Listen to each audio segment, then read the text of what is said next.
Hello everyone, welcome back to my YouTube channel. Another useful and informative video which is about how to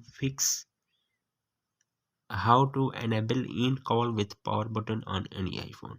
So first of all, I will request to my all friends, please subscribe and share my YouTube channel. Press the bell icon for more latest videos. So do not waste any time. First of all, fix this issue. So you have open the setting, scroll app, then you have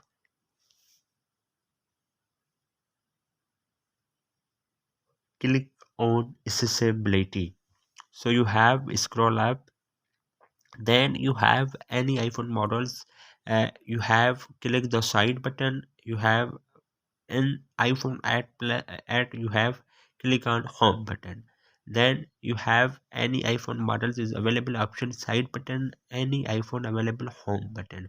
So you have click on home button, then you have click on Siri, press and hold to speak. So you have turn off Siri. In this option you have press and hold, you have select the Siri from here.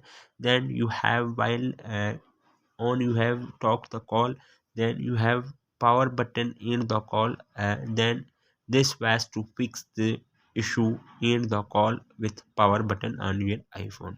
So hopefully guys, after watching this video you will all know. Thanks for watching, see you in the next video. Allah Hafiz.